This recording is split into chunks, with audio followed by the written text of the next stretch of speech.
hatuna muda wa kutosha, watu wana njaa sana. Niliwakataza wasipike na ulisema kwamba Baba Levo, hivi vyakula vyote haya unamaliza kijiji hichi. Watakula na watafunga.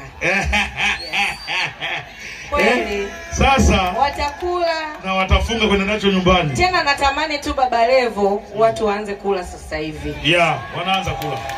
Wanaanza kula. Watu waanze kula sasa hivi. Pilau ni jingi.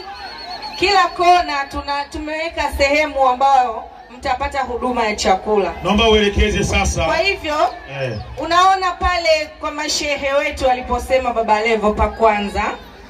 Alafu kuna eneo la mbele mnalitizama hapo, si mnaona hapa mbele? Twende taratibu sasa Shilole. Twende taratibu. Pale kwa mashehe kwa ajili ya jukwaa kuu na wazee.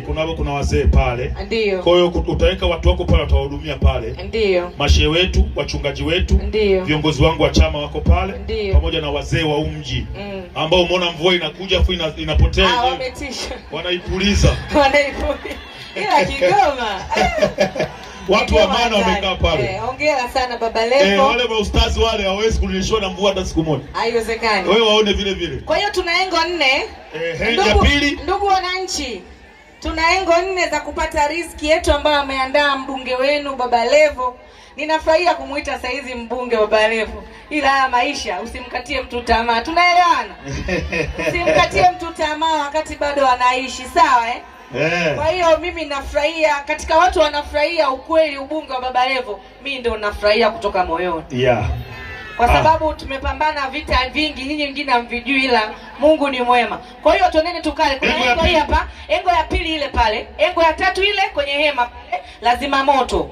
Mnaliona pale? Kwenye sasa shishi lazima utengeneze utaratibu mzuri. Sawa. Ili kuepuka vurugu. Tuna vijana wetu wa UVCCM wako hapa. Watakuwa wanaongoza utaratibu wa kupanga foleni ili tuweze kupata chakula tule kwa ustaarabu. Si ndio ndugu zangu? Chakula niwaambieni ukweli, chakula ni kingi na mkimalizi. Sasa kwa hiyo sasa ukisema foleni kwa nini hamjaweka watu ili wawaletee huku watu huku walivyokaa tukapitisha? Hapa watawaonea wengine. Tuna watoto Baba Levo wadogo. Kwa hiyo tutaanza na utaratibu kwanza wa watoto.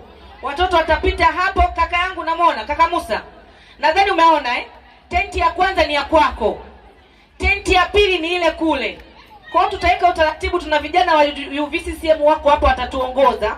Alafu tuna tenti nyingine ile kule na tuna tenti nyingine ile pale. Ile ya kule. Ile ya kule. Kwa hiyo wale wa kule watakula kule. Hawa wa hapa watakula hapa. Wale wa kule watakula kule. Na hao watakuja hapa. Watakuja hapa. Yani hapa chakula ni kingi, yani ndugu zangu wananchi. Wewe jisifie tu Shilole, watu wanaufinya hapa. Sasa ngoja tukusaidie kitu kimoja. Ndio. Nataka tufanye uzinduzi wa chakula hichi na kupata baraka. Sawa. Nilikuwa naomba nipate viongozi wawili wa dini zetu. Shehe wangu Shehe Wesu, samahani kwa kunyanyua uje huku, lakini na mchungaji wangu mzee wangu ameniombea dua vizuri sana. Njoo naye, lakini nilikuwa naomba kiongozi mstahiki meya pamoja na kiongozi wa chama Bwana Kambi